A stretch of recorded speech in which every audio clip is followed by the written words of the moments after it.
திருச்சிற்றம்பலம். சதுரகிரி யாத்திரை புத்தகத்தின் பாகம் 5.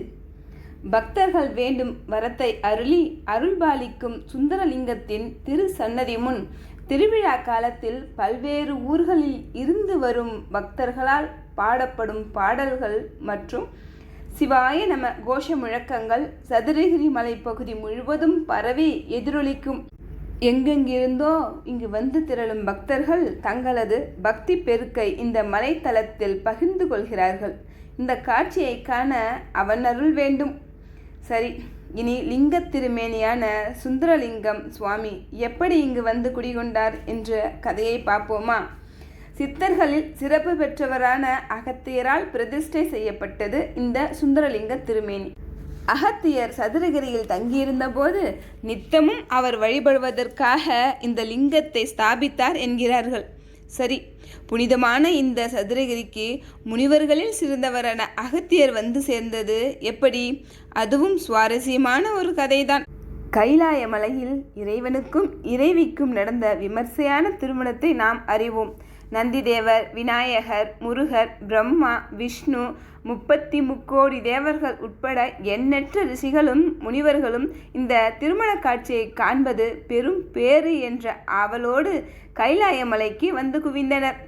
தேவலோகம் மற்றும் மண்ணுலகில் உள்ளவர்கள் அனைவரும் அங்கே கடல் போல் திரண்டிருந்தனர். கைலை என்பது வடமுனை.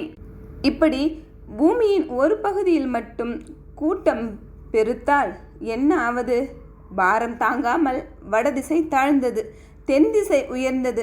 வடபக்கத்தில் ஏராளமானோர் இப்படி வந்து குவிகிறார்களே, அதனால் பூமியின் பாரத்தை என்னால் சமமாக நிலைநிறுத்த முடியவில்லையே என்று பூமாதேவியை பரிதவித்தாள். அந்த நேரத்திலும் மனநாயகனான மகேஸ்வரன் பூமாதேவியின் நிலையை உணர்ந்தார். இதற்கு என்ன செய்யலாம் என்ற யோசனையில் ஆழ்ந்த அவர் இறுதியில் இந்த சூழ்நிலையில் உதவக்கூடியவர் அகத்திய மாமுனியே என்று தெளிந்தார். உடனே குருமுனி அகத்தியரை அருகில் வருமாறு அழைத்தார் ஈசன். திருமண வேலைகளில் ஏதாவது ஒரு பொறுப்பை தரப்போகிறார் போலிருக்கிறது என்று மகிழ்ச்சியுடன் மகேசன் அருகே விரைந்து ஓடினார் அகத்தியர். அவரிடம், எம் திருமணம் இனிதே நடைபெறுவதற்கு உம்மால் ஒரு உதவியாக வேண்டி உள்ளது அகத்தியரே என்றார் இறைவன். மகாதேவா, தங்களது திருமண காட்சியை கண்டு அருள் பெற விரைந்தோடி வந்த என்னால் உமக்கு ஓர் உதவியா? உத்தரவிடுங்கள், எதுவாயினும் உடன் செய்கிறேன் என்று பணிந்து நின்றார் அகத்தியர். சித்த புருஷரே, இந்த திருமண காட்சியை காண 8 திக்கில் இருந்தும் கூட்டம் திரண்டு வந்துள்ளதால் இந்த வடதிசை சற்றே தாழ்ந்துள்ளது. பாரம் தாங்காமல் பூமாதேவி பரிதவிக்கிறாள். தாங்கள் உடனே தென் திசை சென்றால் உங்களது தவ வலிமையால் பூமியின் பாரம் சமமாகும். எனவே தாங்கள் உடனே தென் திசை செல்லுங்கள். தங்களால் மட்டுமே இது சாத்தியம் என்றார் சர்வேஸ்வரன். அகத்தியர் மனம் வருந்தினார். இறைவா, அப்படியென்றால் தங்களது திருமண கோலத்தை நான் எவ்வாறு காண்பது என்கிறார் அகத்தியர். இறைவனோ, கவலைப்படாதே, நீ எங்கெல்லாம் எமது திருமண கோலத்தை காண நினைக்கிறாயோ அங்கெல்லாம் உமையம்மையுடன் நான் திருமண காட்சி தந்தருள்வேன் என்கிறார் இறைவன். அங்கிருந்து புறப்பட்ட அகத்தியர் பொதிகை மலைக்கு வந்தார். அதனால் பூமி சமமானது. இறைவனின் திருமணமும் இனிதே நிறைவேறியது. மேலும் தென் திசை நோக்கி வந்த அகத்தியர் பொதிகையிலிருந்து குற்றாலம் வந்தார். வழியில் உள்ள ஆலயங்களை தரிசித்து வழிபட்டார். குற்றாலத்தின் இயற்கை அழகில் மயங்கி சில காலம் அங்கு தங்கி இருந்தார்.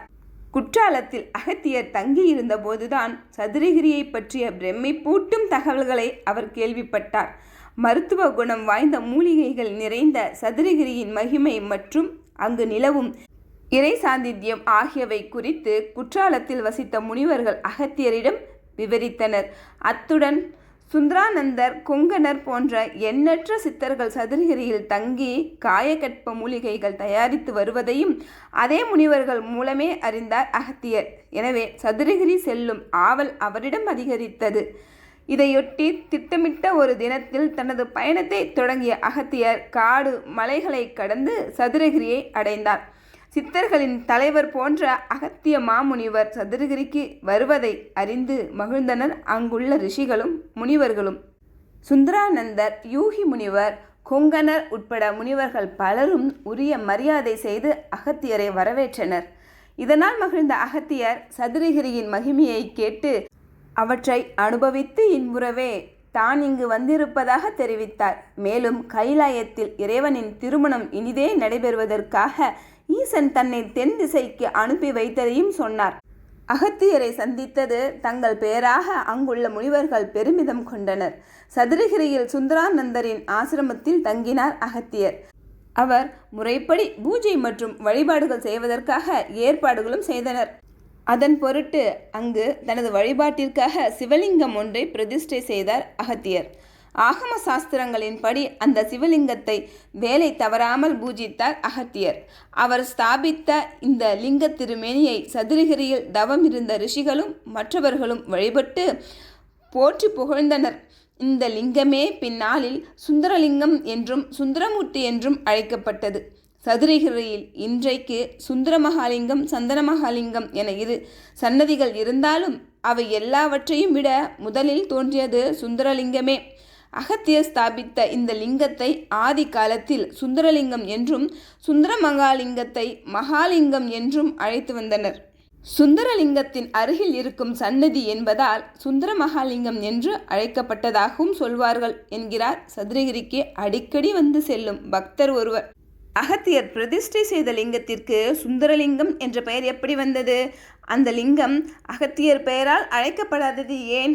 சதுரகிரியில் தினமும் சிவபூஜையில் திளைத்திருந்த அகத்தியர் ஒரு நாள் சதுரகிரியில் நெடுநாட்களாக தங்கிவிட்டோமே என்று யோசித்தார். ஈசன் அருள் பாலிக்கும் அநேக தலங்களுக்கு சென்று அவன் ஆசி பெற விரும்பினார் அவர். எனவே சதுரகிரியில் இருந்து புறப்படும் முன் கைலாயவாசன் ஏற்கனவே தனக்கு அளித்த அரிய வரத்தின்படி அவனது திருமண கோலத்தை காண விரும்பினார். கைலாயவாசனை நெஞ்சார நினைத்து பிரார்த்தித்தார். எந்த தலத்தில் எந்த நேரத்தில் எம்மை நினைத்து கொள்கிறாயோ அங்கு அப்போதே உனக்கு திருமண காட்சி தந்தருள்கிறேன் என்பதுதானே அகத்தியருக்கு ஈசன் அளித்த வரம். கைலாயகிரிவாசனாகிய அந்த கருணாமூர்த்தி அகத்தியரின் பிரார்த்தனைக்கு செவிசாய்த்து சுந்தரானந்தர் ஆசிரமத்தில் மலைமகளான உமையவளுடன் ரிஷப வாகனத்தில் எழுந்தருளி காட்சி தந்தார். அகத்தியர் எந்த காட்சியை கைலையில் பார்க்க முடியாமல் தென்திசை நோக்கி பயணம் கிளம்பினாரோ அதே காட்சியை சதுரகிரியில் அவருக்கு காட்டி அருளினார் இறைவன். ஈசனின் திருமண கோலத்தை கண்டதும் அகத்தியர் கண்களில் நீர் ததும்ப ரிஷபாரூட மூர்த்தியை வணங்கி தொழுதார். அதே நேரம் பிரம்மன், விஷ்ணு, விநாயகர், சுப்பிரமணியர் ஆகிய தெய்வங்களும் சதுரகிரியில் எழுந்தருளினர். இந்திரன், அக்னி, யமன், நிருதி, வருணன், வாயு, குபேரன் ஆகியோர்களுடன் ரிஷிகளும் முனிவர்களும் அங்கு வந்து கைலைவாசனின் திருக்கல்யாண கோலம் கண்டு ஆனந்தம் அடைந்தனர். அகத்தியரின் சக்தி கண்டு அதிசயித்த சுந்தரானந்தர், சுவாமி, உங்களது தவ பலத்தால் நாங்கள் கைலைக்கு செல்லாமலேயே இறைவனின் திருமண காட்சியை தரிசிக்கும் பேறு பெற்றோம். இதற்காக எங்களது நன்றியை உங்களுக்கு உரித்தாக்குகிறோம் என்று குரல் தழுதழுக்க சொன்னார். ஒரு சில நாட்கள் சென்றன. ஒரு நாள் அகத்தியரிடம் வந்த சுந்தரானந்தர், சுவாமி, ஒரு விண்ணப்பம் என்று ஆரம்பித்தார். சொல்லுங்கள் சுந்தரானந்தரே என்றார் அகத்தியர். அனுதினமும் தாங்கள் இந்த லிங்கத்தை பூஜித்து வழிபடுவதை பெரும் பேராக கருதி தரிசித்து வருகிறேன். இனி இந்த லிங்க திருமேனியை தொடர்ந்து பூஜிக்கும் பாக்கியத்தை தாங்கள் எனக்கு தந்தருள வேண்டும் என்று நெக்குருகச் சொன்னார். இதை கேட்டு புன்முறுவல் பூத்த அகத்தியர், சுந்தரானந்தரே, நல்ல நேரத்தில் இந்த விண்ணப்பத்தை என்னிடம் தெரிவித்தீர்கள். நான் எனது யாத்திரையை தொடர விரும்பும் தருணத்தில் இந்த கோரிக்கையை வைத்துள்ளீர்கள். எனது ஆசீர்வாதம் உங்களுக்கு எப்பொழுதும் உண்டு. இந்த லிங்க திருமேனிக்கு இனி நீங்களே தொடர்ந்து வழிபாடுகள் நடத்துங்கள் என்றார். இதனால் பெரிதும் மகிழ்ந்த சுந்தரானந்தர் அகத்தியர் ஸ்தாபித்த லிங்கத்திற்கு பூஜை செய்யும் வாய்ப்பு தனக்கு கிடைத்ததற்காக இறைவனுக்கு நன்றி சொன்னார். அதன்பின் அகத்தியர் சதுரகிரியில் இருந்து புறப்பட்டு பக்கத்தில் உள்ள ஒரு மலையில் நீண்ட காலம் தவம் இருந்தார். அகத்தியர் தவம் இருந்ததால் அந்த மலை அவரது பெயராலேயே கும்பமலை என்று அழைக்கப்பட்டது. கும்பமுனி என்றும் அகத்தியரை அழைப்பது உண்டு. அகத்தியரது உபதேசப்படி சுந்தரானந்தர் தினமும் பூஜைகள் தொடர்ந்தார். இந்த காலகட்டத்தில்தான் அந்த லிங்க திருமேனிக்கு சுந்தரலிங்கம் என்ற திருநாமம் ஏற்பட்டது. சுந்தரலிங்கம் மிகவும் சக்தி வாய்ந்த கடவுள். அகத்திய முனிவரால் பிரதிஷ்டை செய்யப்பட்டதாலும் தொடர்ந்து சித்த புருஷர்களாலேயே பூஜை மற்றும் வழிபாடுகள் நடத்தப்பட்டதாலும் இவருக்கு சக்தி அதிகம். இவரிடம் வைக்கும் எந்த ஒரு பிரார்த்தனையும் வீண் போவதில்லை. அருளை வழங்குவது மகாலிங்கம், அதாவது சதுரகிரியின் பிரதான மூர்த்தியான சுந்தர மகாலிங்கம் மற்றும் சந்தன மகாலிங்கம். பொருளை வழங்குவது சுந்தரலிங்கம். அதாவது தற்போது நாம் தரிசிக்கும் சன்னதி சுந்தரலிங்கம் வழங்கும் பொருட்கள் முறையான ஆசாமிகளுக்குத்தான் கிடைக்கிறதா என்பதை ஒவ்வொரு சந்தர்ப்பத்திலும் செக் வைப்பவர் பிலாவடி கருப்பர். மலைக்கு அடிக்கடி வந்து செல்லும் கோவில்பட்டி வாசி ஒருவர் நம்மிடம் சொன்னார், பிலாவடி கருப்பர் சாதாரணமானவர் அல்ல. மகாலிங்கத்திடம் வேண்டும் எந்த ஒரு பிரார்த்தனைக்கும் பிலாவடி கருப்பரிடமும் ஒரு அப்ளிகேஷன் போட வேண்டும். எப்படி மாவட்ட கலெக்டரிடம் ஒரு மனு கொடுத்தால் சம்பந்தப்பட்ட பிரிவில் உள்ள ஊழியர்களிடமும் சிபாரிசுக்கு செல்வோமோ அதுபோலத்தான் கருப்பர். ஆனால் கருப்பர் கரார் பேர்வழி. இல்லையென்றால் ஒட்டுமொத்த சதுரகிரியும் காக்கும் பணி இவரிடம் வருமா? பக்தர்கள் வைக்கும் பிரச்சனைகளுக்கான தீர்வை கருப்பர் ஓகே செய்தால் மகாலிங்கம் சாங்ஷன் பண்ணுவார். முறை இல்லாத ஆசாமிகளுக்கு மகாலிங்கம் தப்பி தவறி ஏதாவது கொடுத்துவிட்டால் கருப்பர் விடமாட்டார். ஏதோ ஒரு மாயம் செய்து அதை பிடுங்கி விடுவார். நாம் இன்னும் சுந்தரலிங்கம் சன்னதியில் தான் இருக்கிறோம். சுந்தர மகாலிங்கம் சன்னதியை அடுத்து தரிசிக்கப் போகிறோம். விசேஷ தினங்களில் இந்த சுந்தரலிங்கம் சன்னதியில் சாதுக்களும் சாமியார்களும் பெருமளவில் குவிகின்றனர். சன்னதிக்கு எதிரில் ஒரு மண்டபம் உண்டு. எங்கெங்கிருந்தோ வரும் சாதுக்கள் அந்த மண்டபத்தில்தான் அமர்ந்திருப்பார்கள், தங்குவார்கள், ஓய்வெடுப்பார்கள். ஆடி அமாவாசை போன்ற சில குறிப்பிட்ட விசேஷ நாட்களில் வெளியூர்களில் இருந்து வரும் பக்தர்கள் பலரும் இங்கு பொங்கல் சமைத்து வேறு வகையான உணவு தயாரித்தும் சுந்தரலிங்கத்துக்கு படைத்து வணங்குவார்கள். இன்னும் சிலர் அசைவம் சமைத்து படைப்பார்கள். படையல் எதுவாக இருந்தாலும் அதன் முதல் விநியோகம் அந்த சாதுக்களுக்குத்தான் போக வேண்டும். இது பல வருடங்களாக நடைமுறையில் இருந்து வருகிறதாம். விசேஷ தினங்களில் சுந்தரலிங்கம் சன்னதிக்கு அருகே பெரிய ஓலைப்பாய் ஒன்று விரிக்கப்பட்டிருக்குமாம். பக்தர்கள் தாங்கள் படைத்த அன்னத்தின் ஒரு பகுதியை சாதுக்களுக்கு சமர்ப்பிப்பதற்காக இந்த ஓலைப்பாயில் வைப்பார்கள். இப்படி பலரும் வைக்கும் அன்னமானது மலை போல் சேர்ந்து கொண்டே இருக்கும். தவிர பக்தர்கள் படைக்கும் சாம்பார், மோர், பொரியல் போன்றவற்றை சாதுக்களுக்கு சமர்ப்பிப்பதற்கு விதவிதமாக அண்டாக்களும் ஓலைப்பாயின் அருகே வைக்கப்பட்டிருக்கும். அதற்கு உண்டான பாத்திரங்களில் சம்பந்தப்பட்டதை சேர்ப்பார்கள் பக்தர்கள். இதுபோல் அசைவ உணவுகளை இடுவதற்கும் தனியே ஒரு பாத்திரம் வைக்கப்பட்டிருக்கும். எல்லாவற்றிலும் உணவு வகைகள் சேர்ந்து கொண்டே இருக்கும். கடைசியில் சாதுக்கள் அனைவரும் ஒன்று கூடி அவற்றை தங்களுக்குள் பங்கு போட்டு பிரித்து கொள்வார்கள். இத்தகைய அன்னத்தை சாதுக்களிடமிருந்து பிச்சையாக வாங்கி பக்தர்கள் உண்பது பெரும் பேறு. சாதுக்களும் மனம் நிறைய மகிழ்ச்சியோடு பக்தர்களிடம் இருந்து பெற்றதில் ஒரு பகுதியை பக்தர்களுக்கே தருவார்கள். இதற்கென்றே பக்தர்கள் பலரும் காத்திருப்பார்கள். வயசு மற்றும் ஏழை பணக்காரன் என்கின்ற வித்தியாசம் இல்லாமல் எல்லா தரப்பினருமே ஒரு குறிப்பிட்ட பிரச்சனையை முன்வைத்து அது அகல வேண்டும் என்பதற்காக இந்த உணவை மிகுந்த பக்தியோடு வாங்கி உண்பார்கள். இதற்கு மடிப்பிச்சை என்று பெயர். இந்த சதுரகிரியில் எவரேனும் ஒரு சித்தர் இருக்கலாம். அவரது ஆசியால் நமது பிரச்சனைகள் அகலும் என்பது பக்தர்களின் நம்பிக்கை. சுந்தரலிங்கம் சன்னதி முன் வாத்திய கருவிகளது முயக்கத்துடன் பஜனை பாடல்களை பாடி அவனை மகிழ்விப்பது வாடிக்கையான ஒன்று.